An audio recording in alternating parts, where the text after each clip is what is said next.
Queen Victoria's reign was the longest in British history at the time, overseeing an empire so vast it was said the sun never set on it. From her quiet palace in London, her power reached across the globe, shaping the destinies of millions she would never see. Under her name, railways were built, factories boomed, and colonies expanded. But this era of progress had a darker side. Beneath the surface of order and expansion, resistance and inequality were growing.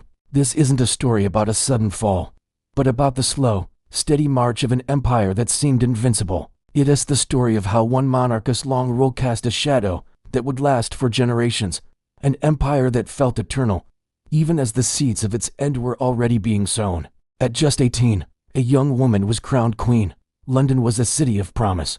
But beyond its sparkling lights, across oceans, deserts, and forests, millions of people she would never meet already lived under the shadow of the crown she now wore. This was Queen Victoria. She didn't just inherit a throne. She inherited an empire, a vast, intricate machine built on centuries of ambition, trade, and conflict. It was so enormous, so complex, that it often moved with a life of its own. Her reign would last over 63 years, an era so long that the world itself seemed to bend to the rhythms of British monarchy. From the very beginning, her life was a performance measured in protocol. Days were filled with lessons, audiences, state ceremonies, and an endless stream of letters. She learned a hard lesson. Early on, appearance mattered more than personal feeling, and duty was not a choice. Every document she signed, every decision she made, sent ripples across the globe, affecting governors, soldiers, traders, and ordinary people in lands she would never see. The palace was its own universe: gilded rooms, polished floors, and the quiet, constant hum of servants maintaining an order that masked the sheer impossibility of one person ruling such an empire. And that empire kept growing. Under her name, Britain expanded its reach with relentless precision. India, the so-called jewel in the crown, sent immense wealth back to London, even as its own people faced hardship and growing unrest. In Africa, territories were claimed through a mix of diplomatic treaties and the stark reality of gunpowder. Across the Caribbean and the Pacific, invisible threads of trade connected plantations, ports, and markets, all feeding the imperial center. Everything was done in her name, sometimes with her direct approval, but often without her knowledge, yet always under the powerful aura of her authority. Her personal life was just as disciplined. Her marriage to Prince Albert brought love and a true partnership, but it was also framed by public expectation and image. Their children were raised not just as family, but as future symbols of the monarchy. Public appearances were perfectly choreographed. Even private grief, like the profound sorrow she felt after Albert's death, was endured behind palace walls.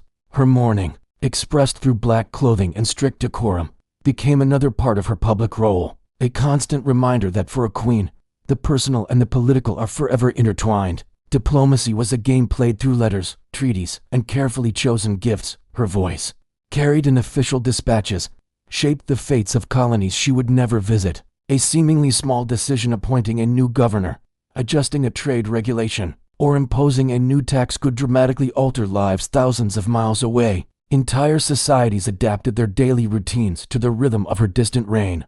Generations grew up knowing only this authority, remote, yet unyielding. But beneath the grandeur and ceremony, shadows were gathering. Resistance simmered, often invisible in the polished reports sent back to London. Local rulers, farmers, and soldiers all navigated their existence within the empire, finding ways to push back. Rebellions, whether subtle or violent, served as a stark reminder that power wasn't just about laws and armies.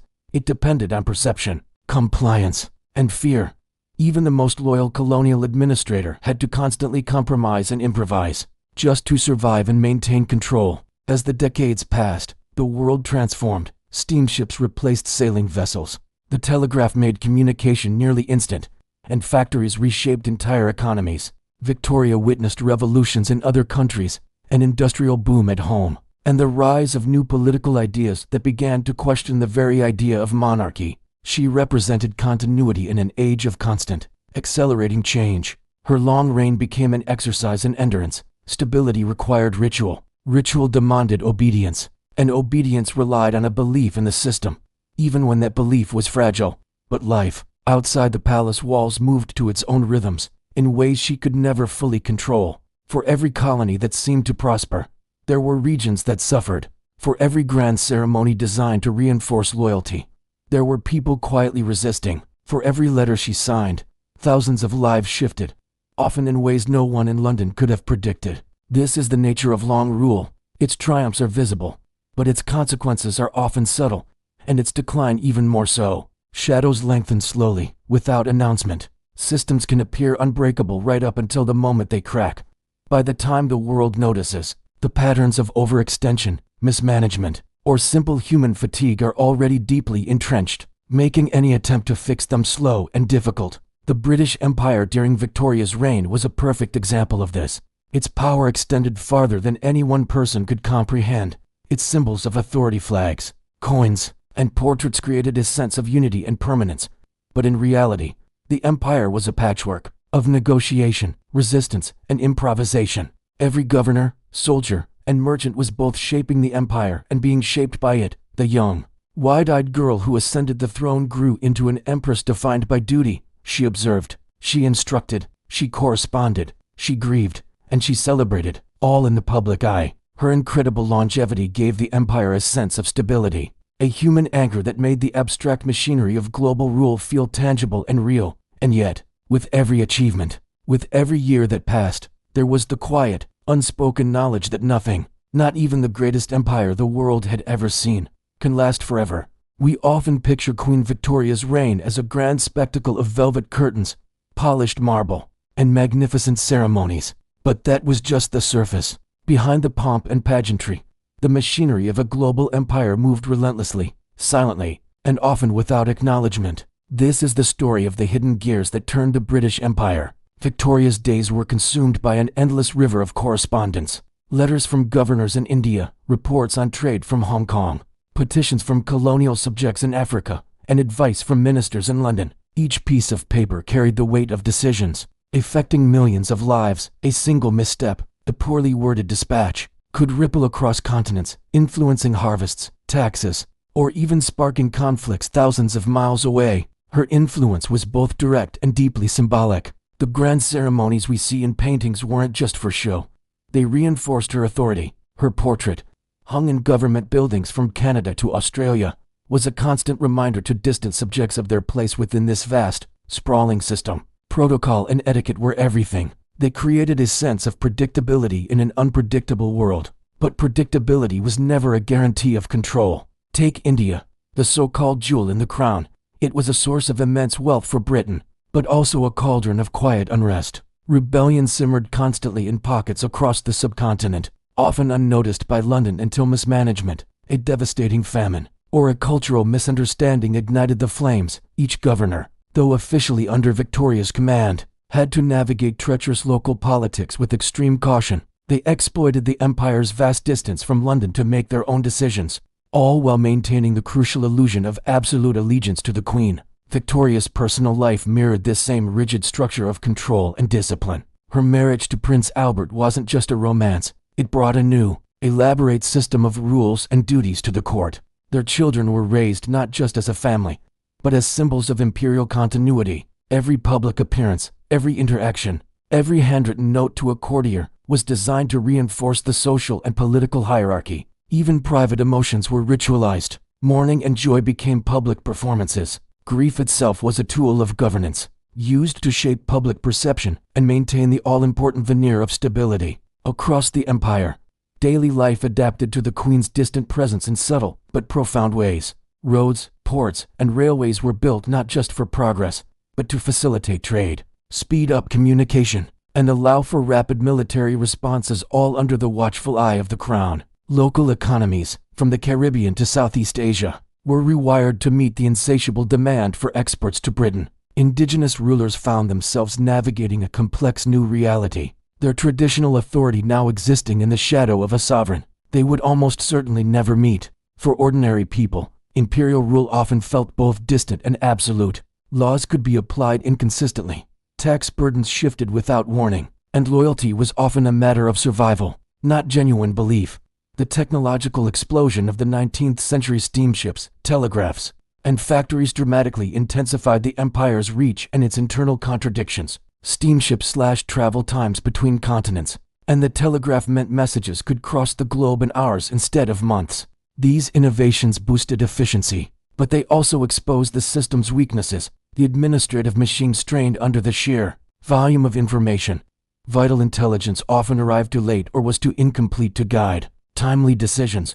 Miscommunication, corruption, and bureaucratic delays became endemic. Yet, from the gilded halls of Buckingham Palace, the veneer of perfect order and control remained remarkably convincing. Beneath this veneer, rebellion and unrest were constant undercurrents. In India, resistance ranged from subtle, everyday acts of defiance to full-scale open revolt. In Africa and the Caribbean, local populations were caught in a constant tug-of-war between their traditional leaders and the new colonial mandates. The crown itself rarely intervened directly. Power was exercised through layers of intermediaries, governors, local administrators, and allied local rulers. This created a complex web of negotiation and compromise. These layers helped preserve stability in the short term, but they also allowed deep fissures to grow quietly over time. The longer Victoria ruled, the more she became the living embodiment of continuity. Her image, her endless correspondence, and her meticulously planned ceremonies created a rhythm for the empire, a steady drumbeat that masked the fragility beneath. Governors acted in her name, merchants traded under her seal, and soldiers fought with her authority as their motivation. But the very rituals that maintained the empire also blinded its leaders to the slow, creeping pace of change. By the mid-19th century, the British Empire was a paradox. It was both unimaginably vast and surprisingly brittle. It was beautiful in its ceremonial appearance, but strained under the immense weight of its own administration, its relentless expansion, and its staggering cultural complexity. The shadows of empire stretched far beyond what the Queen could ever see from her window. While London celebrated its new railways, its booming industrial output, and its splendid pageantry, distant territories were grappling with famine, social upheaval, and the quiet erosion of their own cultures. Policies drafted in London for profit or for maintaining order often failed spectacularly. Because they didn't account for local realities, administrators on the ground relied on precedent, assumption, and their own judgment, sometimes directly contradicting one another and creating a cascade of unintended, and often tragic, consequences.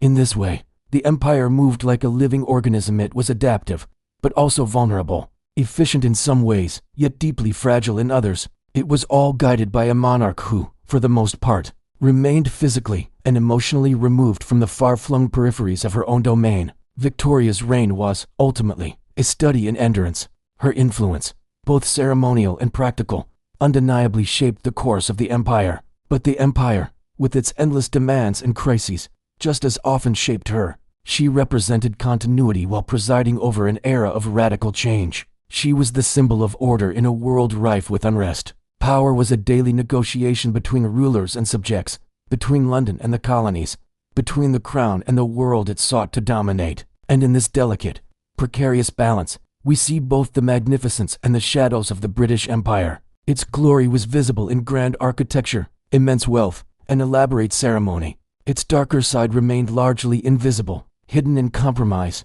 quiet suffering, and the slow, steady march of unintended history. Beyond the grand ceremonies in London and Windsor, the British Empire expanded with a quiet, methodical patience, often unseen. India was the crown jewel, but it was also a place of deep complexity and simmering unrest. On Queen Victoria's behalf, governors and administrators held immense power. They collected taxes, commanded armies, and settled disputes.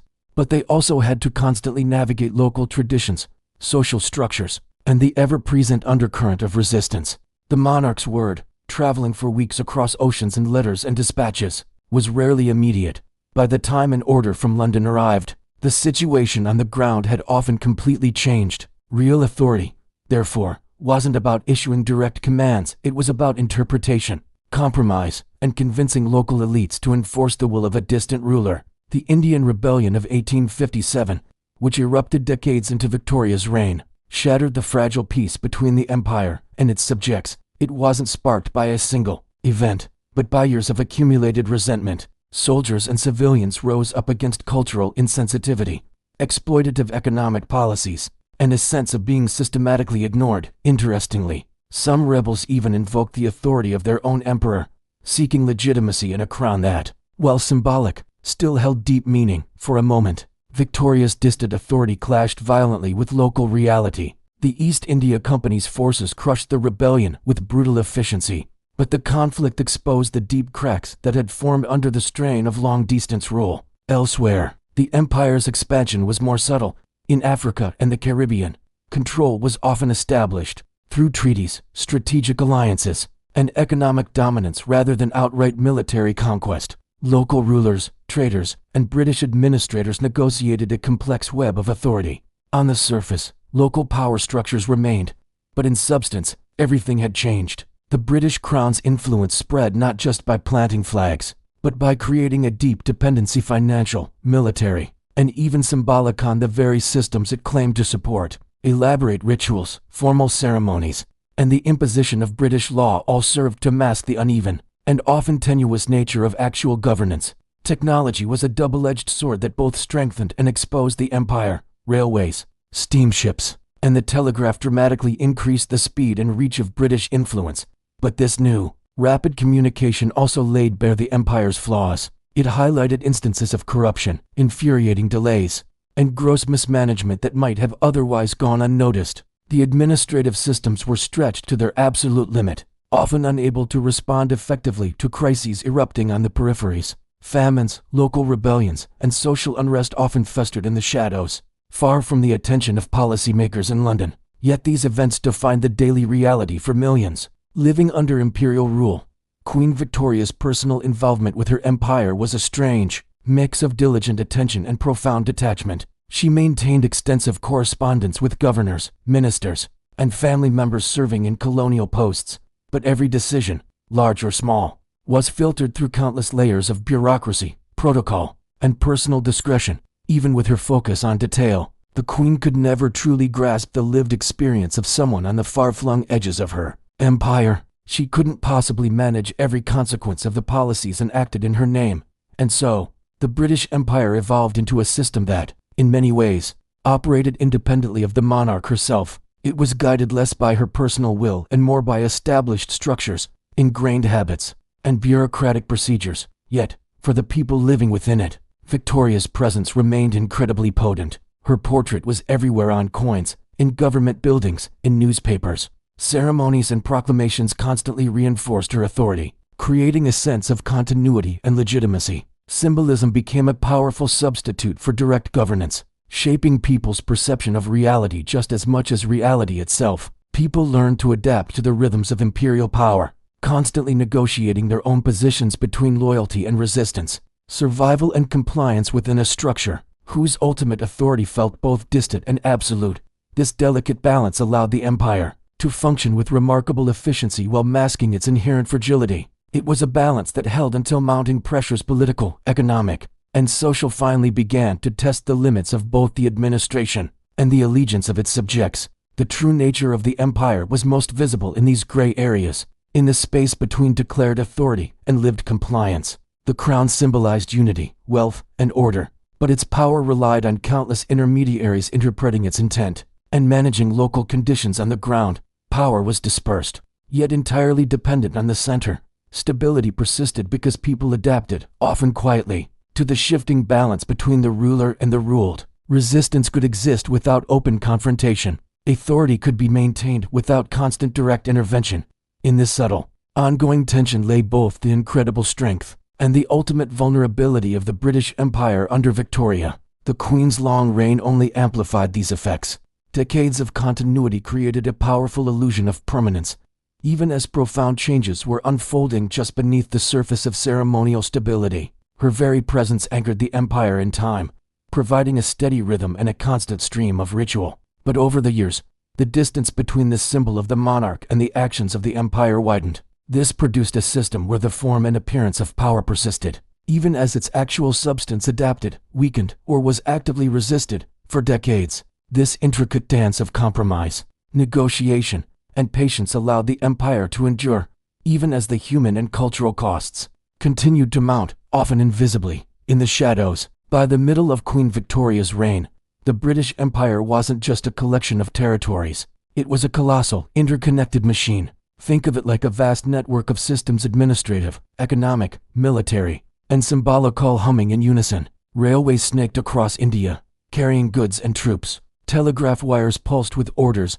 shrinking communication from months to mere hours. Factories in Britain and beyond churned out materials, feeding markets both at home and across the seas. On the surface, it was a picture of unstoppable progress and power, but with every new railway line and every telegraph pole, a hidden fragility was exposed. This intricate system was surprisingly delicate. A blocked road in a distant colony could halt a vital supply chain. A delayed shipment could paralyze a factory. A corrupt local official could mismanage resources, causing chaos for thousands. The empire's authority, though stretching across a quarter of the globe, was never absolute. It was a negotiated power, one that relied on a complex web of interpretation, cooperation, and compliance from countless individuals. And wherever that web frayed, cracks began to appear, silent and deep. Let's zoom in on India, the so-called jewel in the crown. Here, the British administration was a fascinating blend of brute force and intricate bureaucracy. Governors and grand palaces issued edicts that would affect the lives of millions. But how were these orders actually enforced? Not by an army of British officials marching into every village. Instead, they relied on a vast network of local intermediaries, powerful landowners, tax collectors, and village headmen. Each of these middlemen interpreted the directives from London through their own lens, shaped by local circumstances, personal interests, or simply the need to survive. The emperor, or in this case, the Empress of India, Queen Victoria, remained a distant, almost mythical figure. Her name and image were everywhere on coins, on official proclamations, on government documents. But her direct influence on the daily life of an Indian farmer or artisan was minimal. For most of the empire's subjects, loyalty wasn't a matter of heartfelt devotion. It was a pragmatic calculation, a conditional arrangement that was constantly being renegotiated. Any disruption, a bad harvest, a new tax, could spark rebellion. Yet, for the most part, people adapted. They found ways to live within the system, creating an illusion of stability that masked the reality.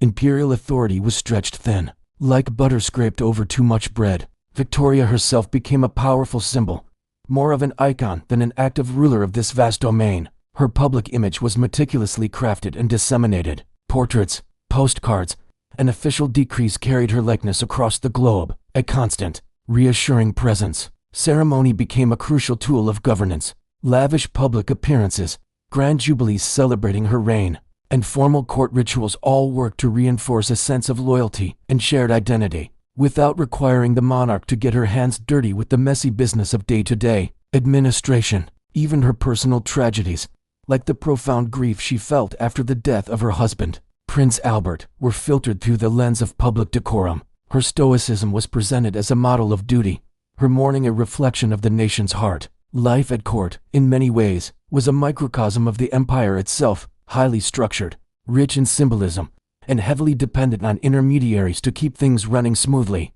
The Industrial Revolution was the engine that powered the empire's expansion, but it was also a source of its greatest contradictions. Steamships, trains, and telegraphs were game changers. They allowed for the rapid movement of goods, information, and military power on a scale never seen before. An order from London could reach Hong Kong in a fraction of the time it once took. A regiment could be deployed to a trouble spot with unprecedented speed. But these same technologies also shone a harsh light on the system's flaws. Rapid communication meant that news of delays, corruption, and inefficiency also traveled fast, embarrassing officials in surmise. Industrial production created a dangerous dependency on global supply chains that could be easily disrupted. And those new railways? They could be used by rebels to spread their message and move their forces, just as quickly as the empire could move its own. As the empire grew, managing it became exponentially more complex. It became a constant balancing act, demanding adaptation and improvisation at every single level, from the viceroy down to the village elder. Beneath the veneer of imperial glory, the parades, the pageantry, the maps painted pink lay a constant reality of crisis. The empire was perpetually putting out fires.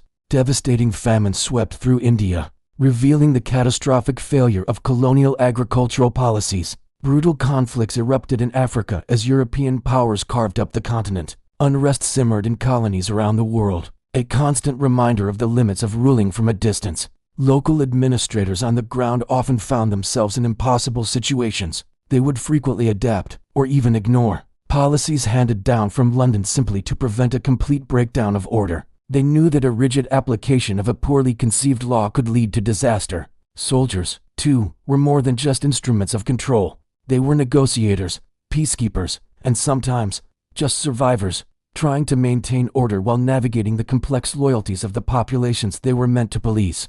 The crown's authority was this strange hybrid, part symbolic spectacle, part functional administration. Its effectiveness depended entirely on keeping those two aspects in a delicate, precarious balance, and the pressures weren't just coming from the colonies. Back home in Britain, society was being transformed. Victoria's reign witnessed incredible industrial expansion, the explosive growth of cities, sweeping political reforms, and profound social change. These domestic transformations didn't happen in a vacuum. They echoed across the empire.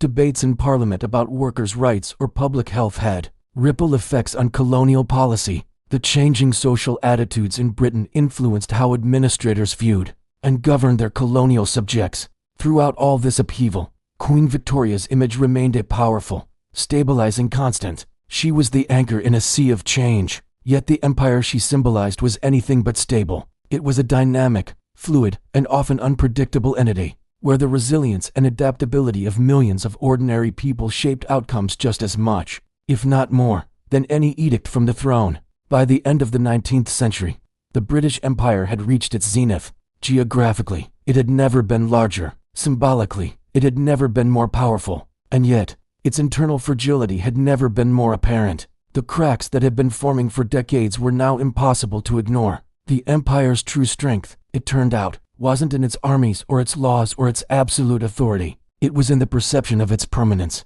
in the vast network of intermediaries who kept the machine running, and in the careful, constant cultivation of a conditional loyalty. The shadows of the empire, the unseen compromises, the quiet adaptations, the simmering tensions had always been there, but now they stretched further than ever before, casting a long, enduring influence over continents and generations, shaping societies, economies, and politics in ways we are still grappling with today.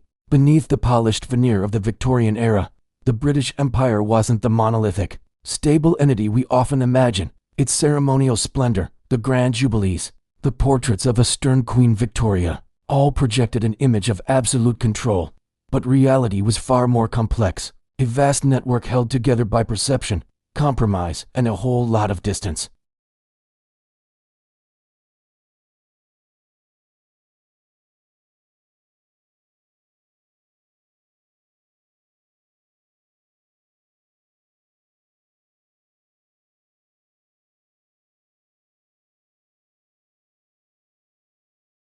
Local rulers walked a tightrope, balancing their allegiance to the crown with the need to maintain their own autonomy. Even the soldiers, the very enforcers of British power, felt alienated by cultural insensitivity and structural changes. Authority, which should be immediate and tangible, was now operating from thousands of miles away, filtered through intermediaries whose own interests often clashed with the crown's. These were small cracks, accumulating slowly, almost invisibly, until they converged into a catastrophic earthquake.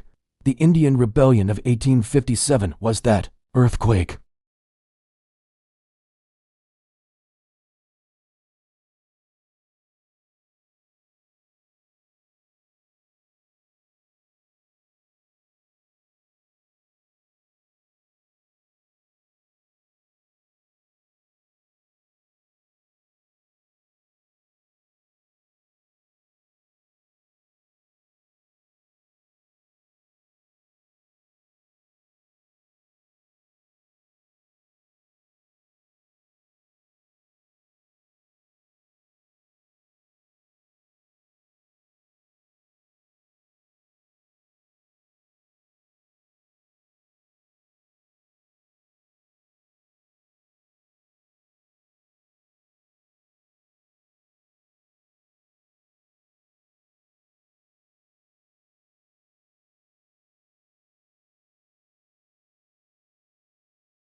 It showed just how much London depended on local compliance, and exposed the long-term consequences of its hands-off, indirect rule.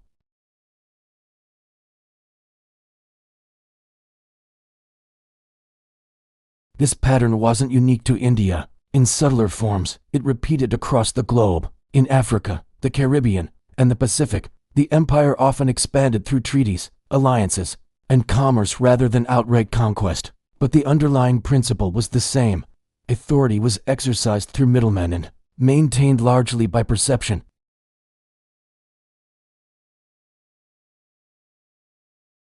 Colonial administrators on the ground weren't just following orders from London. They were constantly interpreting directives to suit local conditions, often improvising solutions that technically undermined formal policy, but kept things running. These were the shadows of the empire, the compromises, the adaptations, the quiet acts of resistance stretching across continents, shaping lives in ways that were completely invisible to anyone watching a grand parade in London.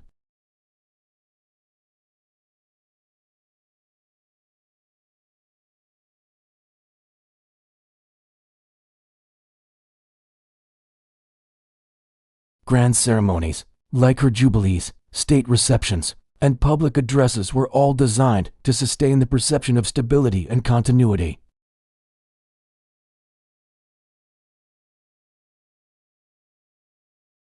It influenced the empire not through policy changes, but by shaping how she was perceived: the grieving widow, the mother of the nation.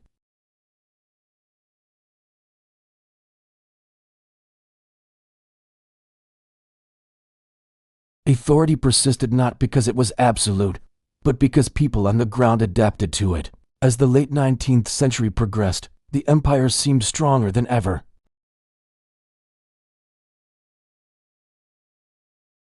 But these advancements also exposed systemic weaknesses. Railways allowed for the rapid movement of troops, but they also helped spread discontent and revolutionary ideas just as quickly. The telegraph accelerated communication, but it also highlighted the frustrating delays and inefficiencies in the system.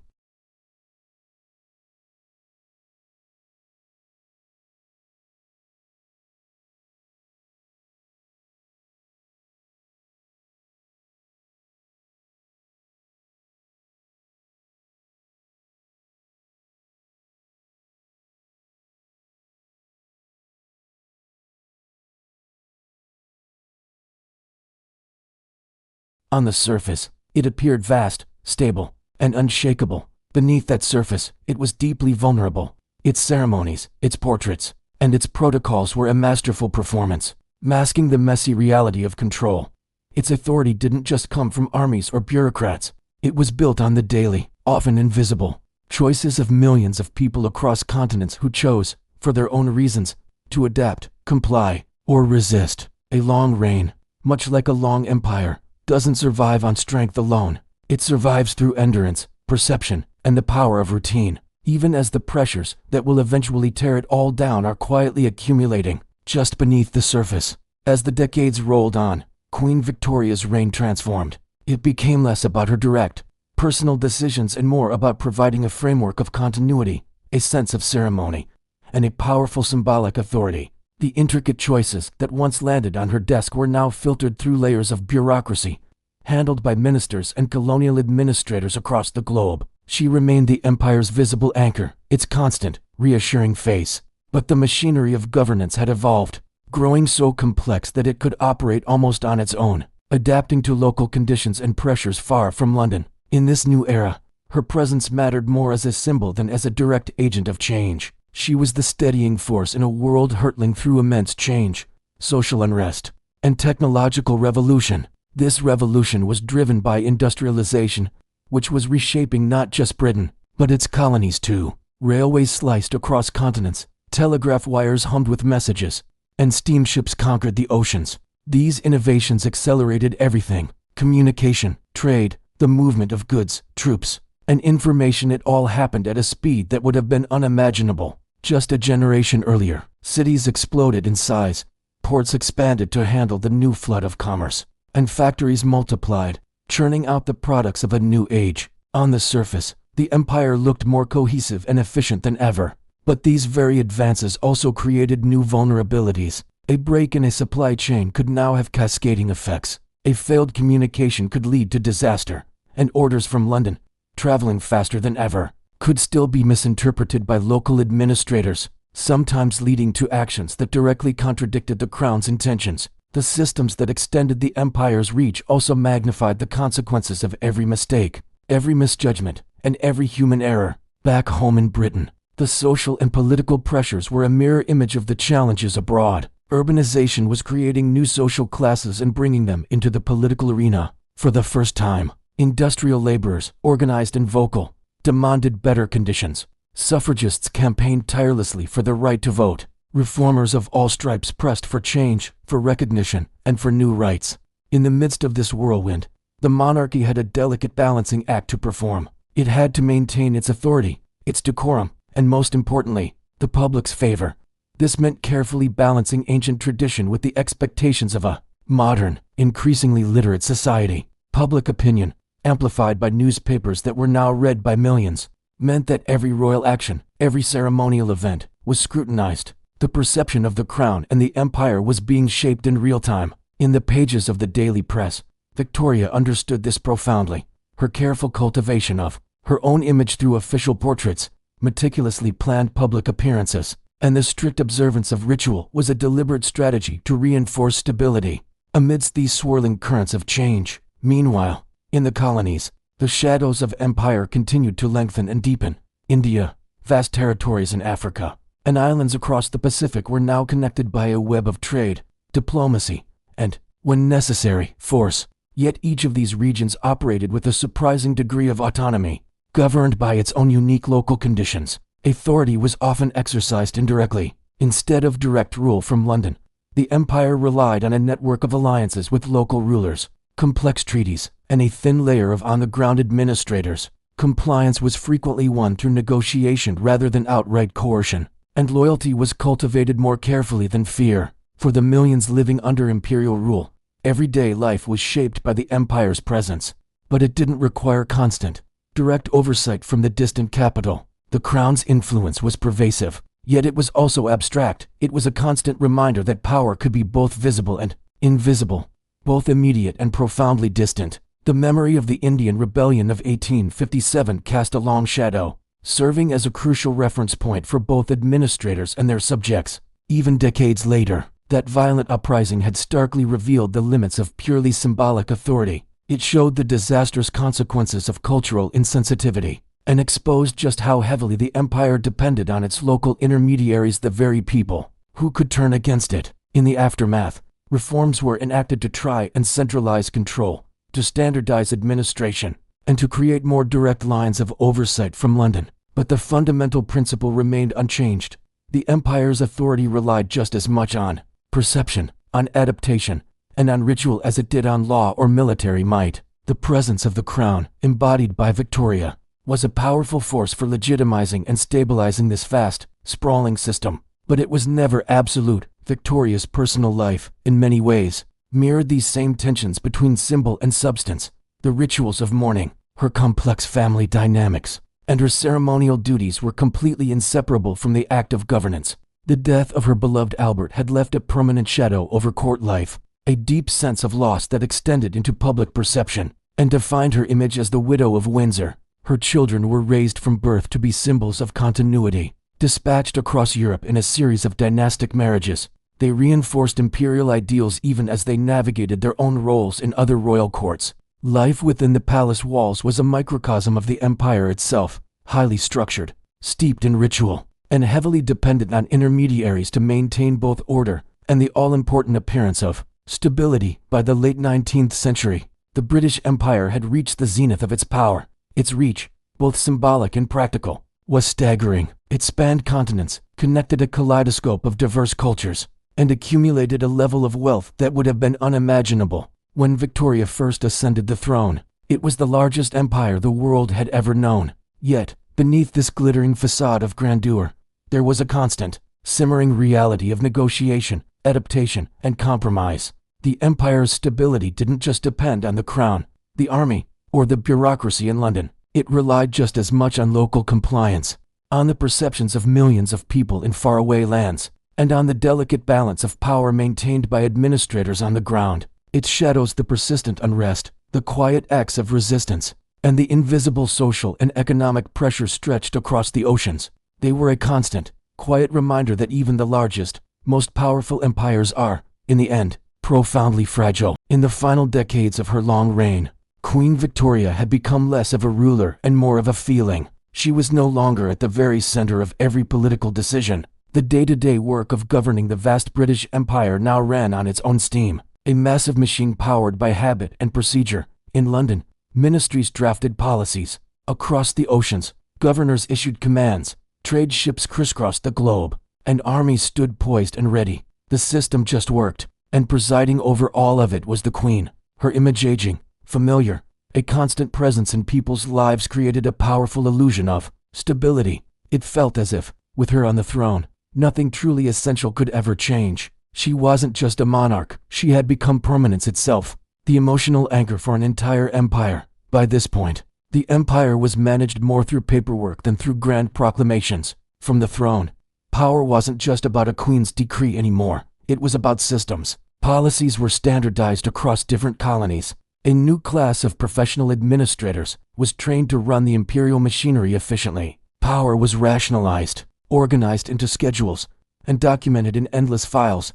This made governance far more effective, but it also made it more impersonal. Authority no longer felt like the direct will of a sovereign you could picture in your mind. Instead, it felt like an environment, a set of rules and structures that you lived inside. Almost like the weather, it was something to be navigated, not necessarily obeyed with heartfelt loyalty.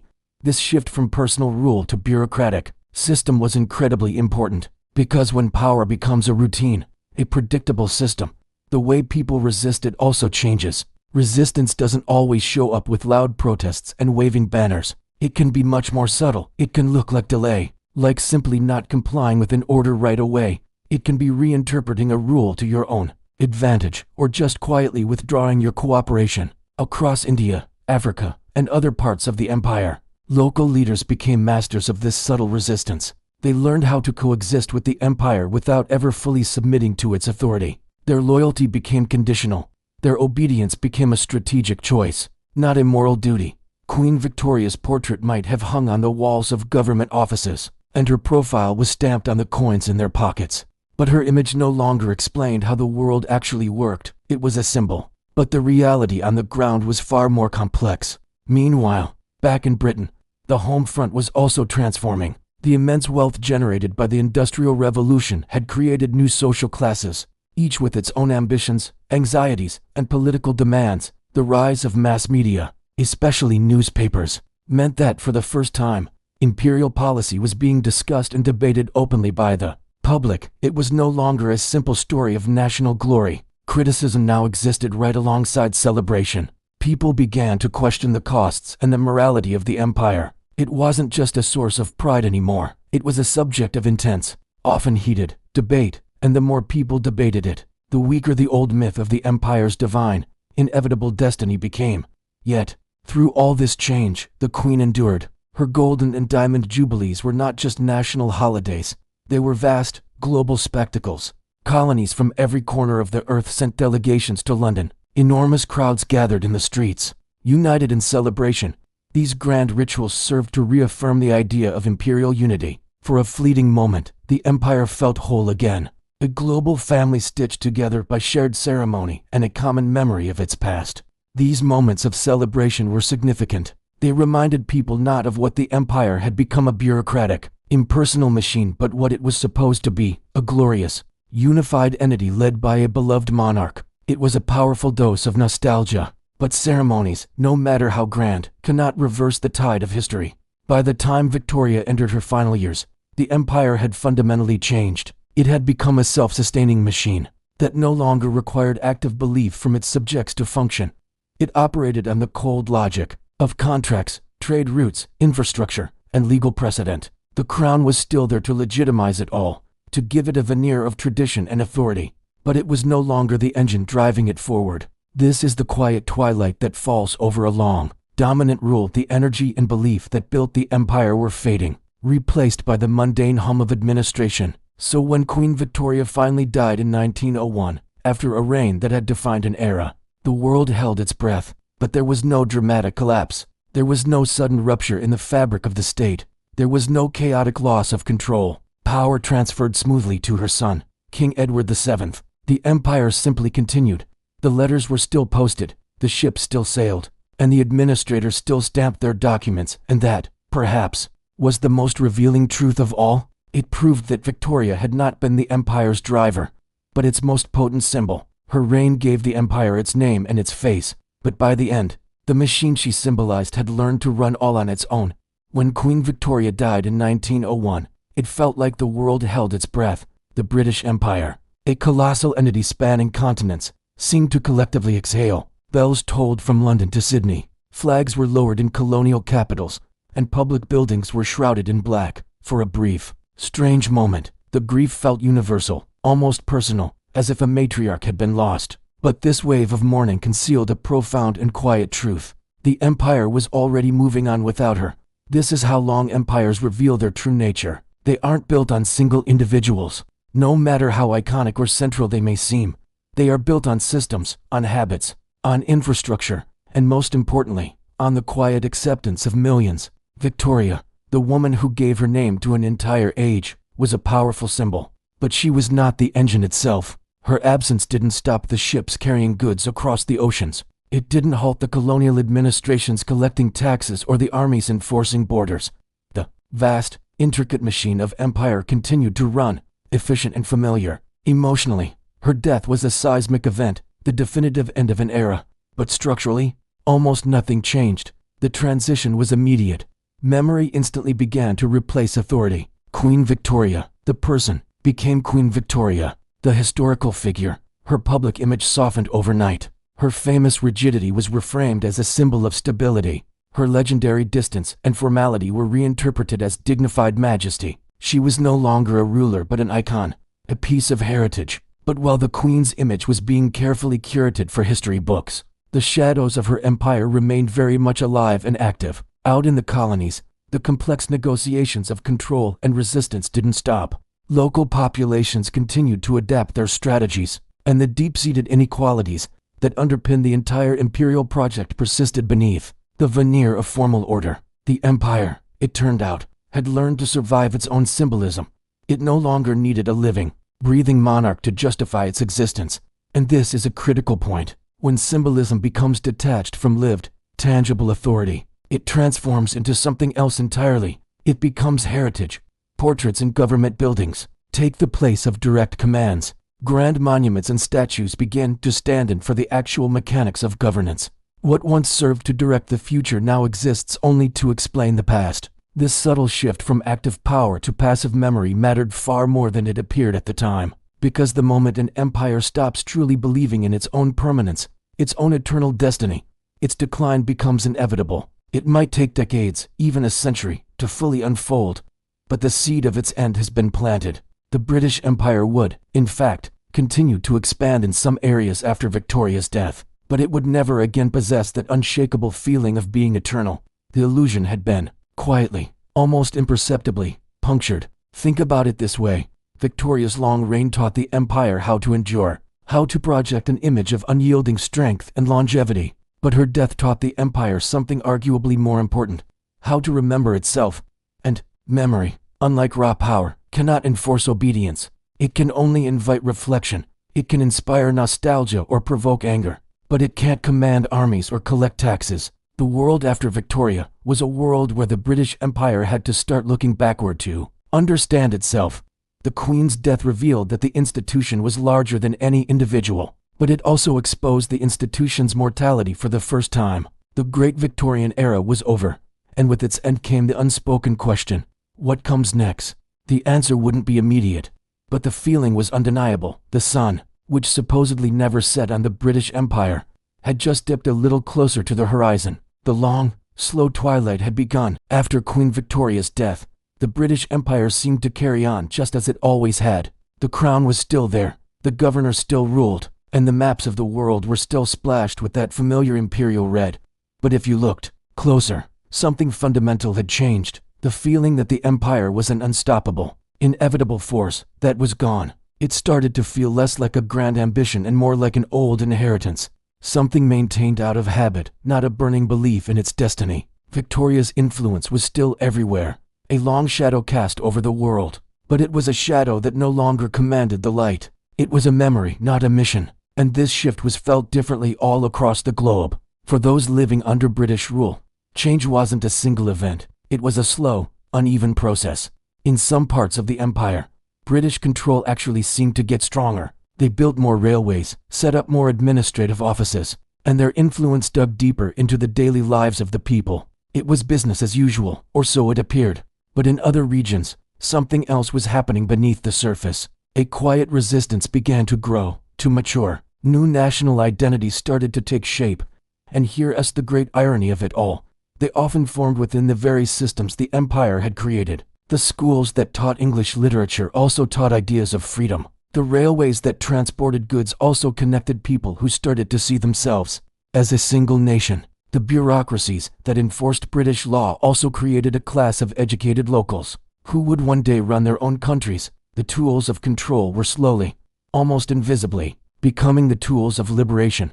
This contradiction became the defining feature of the post-Victorian Empire. The authority was still there. You could see it in the government buildings and the Union Jack flying high, but it was no longer absolute. It had to be negotiated. Commands from London were met with questions, with hesitations. Obedience wasn't automatic anymore. Local leaders, emerging nationalists, and even ordinary people began to push back in small and large ways. The empire still functioned, but it found itself having to listen more than it commanded.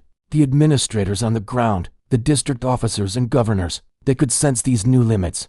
They might not have written about it in their official reports, but they felt it in the air. The old confidence was starting to crack. Meanwhile, back in Britain, the nation's attention was turning inward. The grand project of empire was no longer the main event. New, urgent issues were demanding the spotlight. The rise of the Labour Party, the fight for women's suffrage, widespread calls for social reform to tackle poverty and inequality at home. These were the stories captivating the public. The empire started to feel like a distant concern, something happening far away. The problems overseas seemed abstract, manageable, something that could be dealt with later. This distance dulled the sense of urgency. What happened in India or Africa was a headline, not a heartfelt national cause. Empire became just one issue among many, not the central pillar of British identity it had once been. And so, the decline continued, not with a bang, but with a whisper. It wasn't a dramatic collapse like the fall of Rome. It was more like a diffusion, a slow spreading out of power, until it was stretched too thin.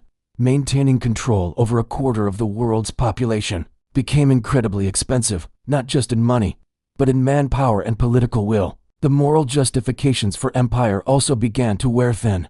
The old arguments about a civilizing mission sounded increasingly hollow in a world that was waking up to ideas of self-determination. Empires thrive when they feel natural, when their existence seems like the proper order of things. But once an empire has to start constantly explaining and defending itself, once it needs a reason to exist, its end is already in sight. The Victorian era had been an age of certainty, of unwavering self-belief. What followed was an age of adaptation and improvisation. So the British Empire did endure for decades to come, but it was an empire haunted by its own past, carrying the weight of its legacy rather than the promise of a glorious destiny. It moved forward not with the confident stride of a conqueror, but with the hesitant steps of someone who knows their time is running out. The engine of the empire was still running, but the fuel of belief was slowly, inexorably, running dry. The end was not yet here, but it was already written. Have you ever wondered how something as massive as the British Empire actually ends? You might picture a dramatic final battle, a revolutionary leader giving a fiery speech, or a tearful farewell ceremony as the flag is lowered for the last time. But the truth is far quieter, and in many ways, more profound. The end of the British Empire wasn't a single event. It was a slow, gradual fading. It didn't crash, it just loosened its grip, thinned out, and slowly receded into the background. Think about it. The vast system that once connected nearly half the world didn't just vanish. It transformed. Its power became routine. Its authority became agreements. Its dominance became memory. Eventually, it was no longer experienced as a living, breathing force, but as history, something you read about in books, not something that dictates your daily life. And at the heart of this long, slow sunset was one figure, Queen Victoria. Her reign was so incredibly long that she became the constant, the human face of the empire. She wasn't a military genius or a political mastermind pulling all the strings. Instead, she provided a rhythm, a steady, predictable heartbeat for this global entity. For decades, she was simply There, familiar, enduring. When that heartbeat finally stopped in 1901, the world didn't fall apart, it just adjusted. The palaces remained standing, the trains kept running on the railways built across continents, the laws, courts, and civil services continued to function. Life, for most people, went on. What truly changed was something invisible, something inside people's minds. What changed was belief. You see, empires, especially ones as large as the British Empire, run on a powerful fuel, the assumption that they are permanent, the idea that this is just how the world is, and how it will always be. Once that belief starts to crack, once people start to question if the empire is forever, everything changes. Authority, which once seemed absolute, suddenly becomes temporary. It becomes something you can negotiate with, and finally, it becomes optional. The Victorian age, with its confidence and its industrial might, had taught the empire how to last, how to endure. But the century that followed, the 20th century, would be a long, difficult lesson in how to let go. This process wasn't simple or painless. It involved struggles for independence, political maneuvering, and a complete reordering of the world map. So, where is the empire today? It's not gone. It exists in fragments, scattered all over the globe. You can hear it in the English language, spoken by billions. You can see it in the parliamentary systems and legal codes of countries from Canada to India to Australia. You can trace it in the borders drawn on maps a century ago, borders that still shape politics and conflicts today. The habits, the sports, the very way people think in many parts of the world carry echoes of this imperial past. In a strange way, the shadow of the empire stretches even longer and wider than its rule ever did. It no longer commands armies or dictates trade. It can't force anyone to do anything, but it reminds. It's a constant, often unspoken, presence in our modern world. This, perhaps, is how history truly ends, not with a bang, not with a spectacular collapse in smoking ruins. It falls asleep. It ends with familiarity, with the systems and structures that keep running long after their original purpose has faded away. It ends with people living their lives inside the consequences of decisions made generations ago, slowly, and often unconsciously, reshaping them into something new. And somewhere in that quiet, continuous flow of time, Queen Victoria's world finally came to rest. It's now complete, a finished chapter. It feels distant, like a story from another time, yet its presence is still here, woven into the fabric of our world. It's a reminder that even the greatest powers don't last forever. They don't break. They just become the past.